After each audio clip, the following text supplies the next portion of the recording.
Amis bien-aimés en Christ. Réunis ce soir des quatre coins du globe, nous nous tenons sur une terre sainte, unis par la vérité intemporelle de l'amour de Dieu. Je m'adresse à vous avec un message d'espérance, inspiré par les enseignements profonds du pape Léon XIV, un pasteur dont les paroles ont éclairé le chemin des plus de 60 ans, les appelant à une mission divine dans ces années sacrées. Si vous regardez cette vidéo et avez vécu plus de 60 ans de ce voyage qu'est de la vie, sachez que votre présence ici n'est pas un hasard. L'Esprit Saint nous a réunis pour affirmer votre rôle de pilier de la foi dans un monde qui a désespérément besoin de votre lumière. Je vous invite à commenter ci-dessous en partageant le pays d'où vous regardez ce message. C'est une belle manière de nous sentir connectés, même à travers de vastes distances, comme un seul corps en Christ. Témoignant de la portée mondiale de son message, nous sommes la plus grande chaîne mondiale dédiée à l'actualité et à l'analyse sur le pape Léon XIV. Et notre message résonne à travers le monde. Lors de notre dernière vidéo, nous adressons un merci spécial à Paula du Texas, États-Unis, Annie Dupont de Belgique, Bernard de Porte-Elizabeth, Afrique du Sud, Clémentina d'Inde, Beth de Bouen, Philippines, et Armando de Londres. Laissez votre commentaire pour recevoir une mention dans notre prochaine vidéo. En cette année difficile, marquée par des conflits mondiaux, une augmentation de la pauvreté, une hausse des prix alimentaires et une augmentation de l'anxiété chez les jeunes, les enseignements du pape Léon XIV nous rappellent que ceux de plus de 60 ans ne doivent pas se retirer, mais se lever comme des ancres spirituelles, défendant la famille traditionnelle, favorisant la paix et guidant le monde vers la vérité de Dieu.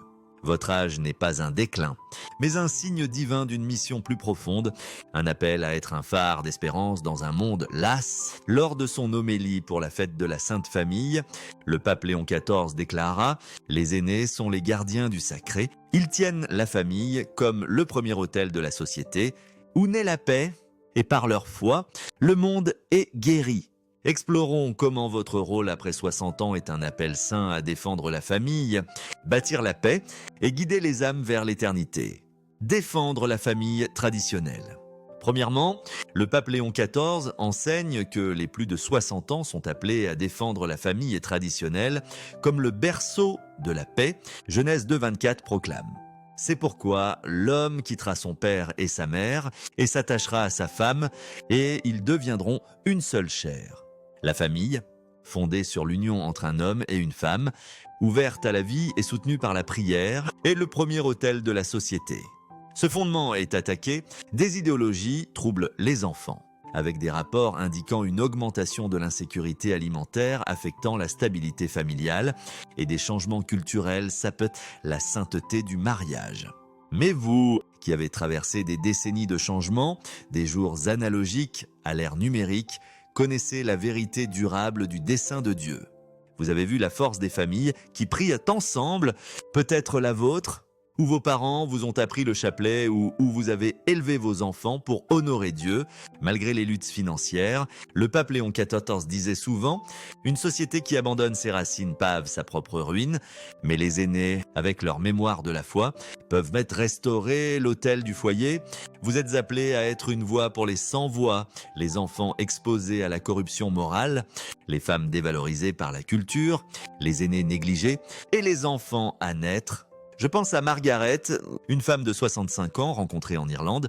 Margaret avait fait face à des difficultés financières, mais elle commença à organiser une soirée de prière familiale hebdomadaire, enseignant à ses petits-enfants les valeurs de foi et de respect apprises de ses parents.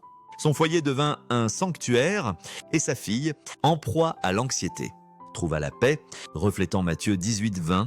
Là où 2 ou 3 sont réunis en mon nom, je suis au milieu d'eux. Un autre exemple est Lucia, une grand-mère de 67 ans rencontrée au PEP. Lucia luttait contre la hausse des prix alimentaires, mais elle réunissait sa famille chaque dimanche pour prier le chapelet, partageant des histoires de la survie de ses parents face aux difficultés économiques. Grâce à la foi, ses petits-enfants commencèrent à voir la famille comme un espace sacré. Accomplissant Deutéronome 6, 7, tu les inculqueras à tes enfants et tu en parleras quand tu seras dans ta maison. Votre rôle est de préserver ces bonnes coutumes, enseigner à votre famille à prier, à pardonner, à honorer le sacré, veillant à ce que le foyer reste une église domestique où la croix a sa place sur le mur et le chapelet dans les mains. Vous pouvez commencer par consacrer votre maison au Sacré-Cœur de Jésus, prier ensemble chaque soir ou transmettre des traditions comme préparer du pain pour les pauvres lors des jours de fête, montrant à votre famille que la foi se vit, non seulement se parle, alors que les familles affrontent des tensions économiques. Votre exemple d'unité, peut-être en organisant un pèlerinage familial vers un sanctuaire local, peut inspirer d'autres à voir le foyer comme un sanctuaire de paix, reflétant l'amour du Christ et de la Vierge Marie. Bâtir la paix par la foi. Deuxièmement, le pape Léon XIV souligne que les plus de 60 ans sont appelés à être des bâtisseurs de paix par leur foi inébranlable.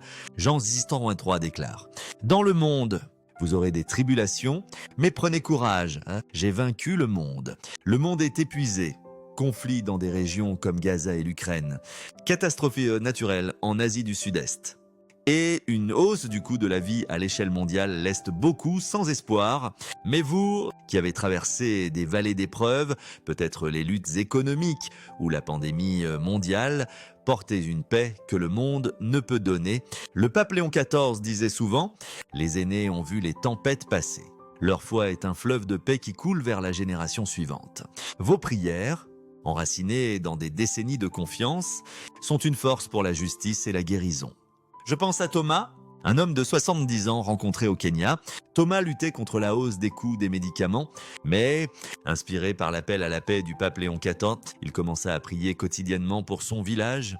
Déchiré par les difficultés économiques, ses prières menèrent à une réunion de réconciliation communautaire, accomplissant Matthieu 5,9. Heureux les artisans de paix, car ils seront appelés fils de Dieu. Un autre exemple est Samuel, un homme de 72 ans rencontré au Nigeria. Samuel faisait face à des contraintes financières dues à des sécheresses réduisant les rendements agricoles. Mais il lança un groupe de prière pour la paix, unissant les familles de sa communauté. Ses efforts aboutirent à une initiative locale de partage des ressources, reflétant Ésaïe 32,17. Le fruit de la justice sera la paix. Un autre exemple est Ruth, une femme de 71 ans rencontrée en Afrique du Sud. Ruth avait vécu des luttes économiques et faisait face à de nouveaux défis avec la hausse des coûts des services publics. Elle commença à diriger un groupe de prière communautaire, priant pour la paix au milieu des troubles locaux, et son groupe devint un lieu de refuge, accomplissant Psaume 34, 14. Recherche la paix et poursuis-la. Vous pouvez bâtir la paix en priant pour les vulnérables, enfants dans des zones de guerre, mères en détresse, aînés oubliés et en étant une lumière dans votre communauté. Peut-être en faisant du bénévolat dans un refuge local, en organisant une collecte alimentaire ou en soutenant une famille dans le besoin, montrant que la paix commence dans le cœur et s'étend au monde alors que les tensions mondiales augmentent. Votre exemple de pardon peut être en vous réconciliant avec un membre de la famille éloigné ou en médiateur dans un conflit de voisinage, peut inspirer d'autres à choisir l'amour plutôt que la haine.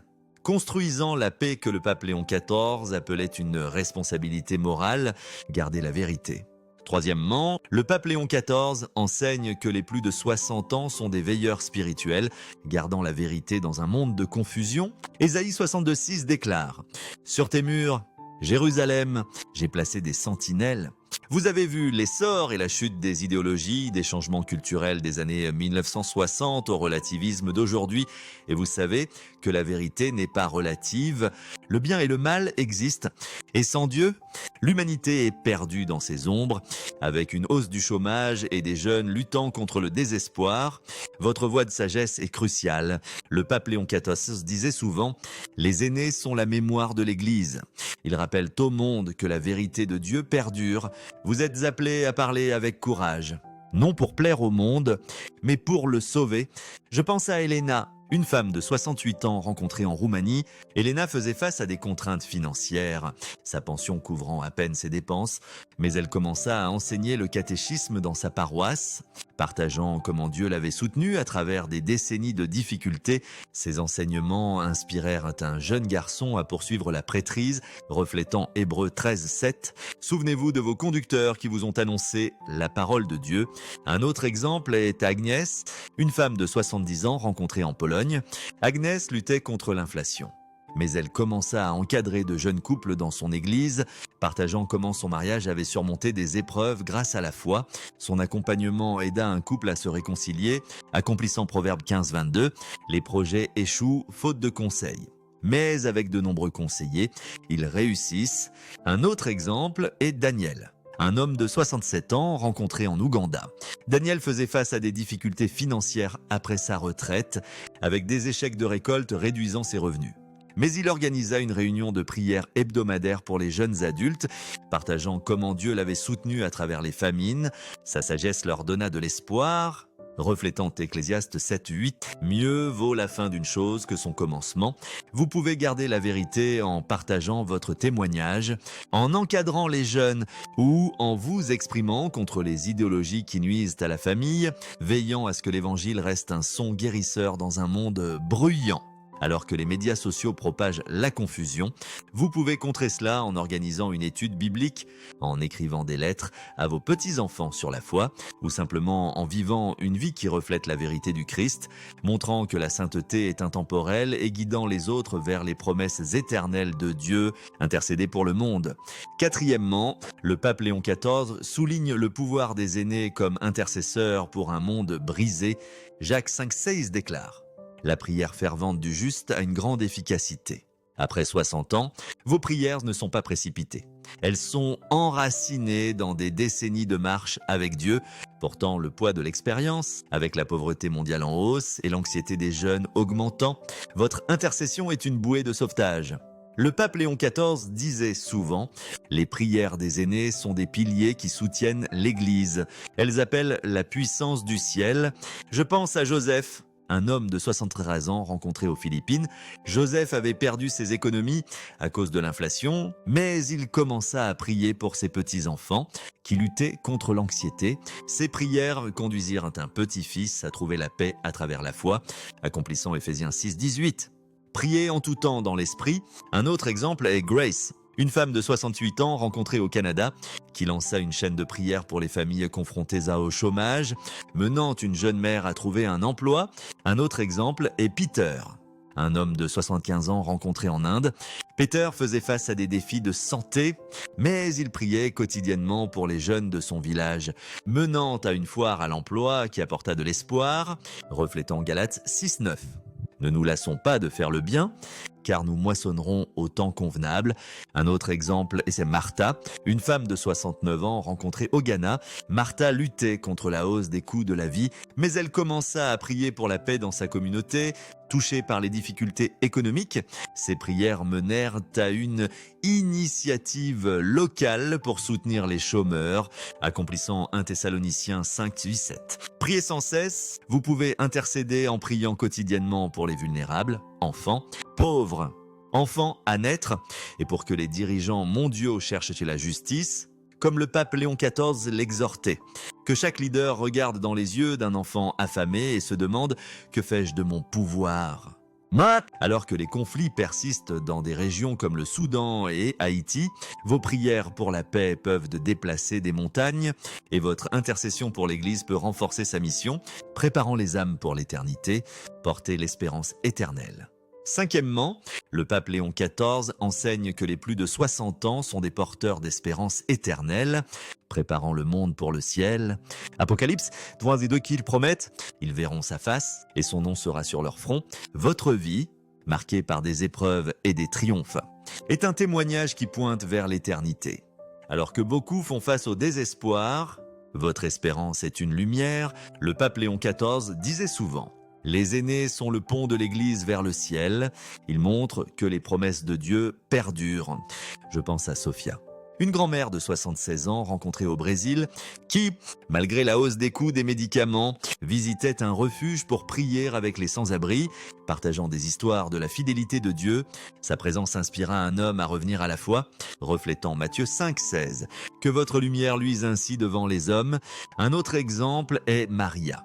Une femme de 80 ans rencontrée au Mexique qui faisait du bénévolat dans un orphelinat, donnant de l'espoir aux enfants par son amour, accomplissant 1 Timothée 5,17. Que les anciens qui dirigent bien soient jugés dignes d'un double honneur. Un autre exemple est Anna.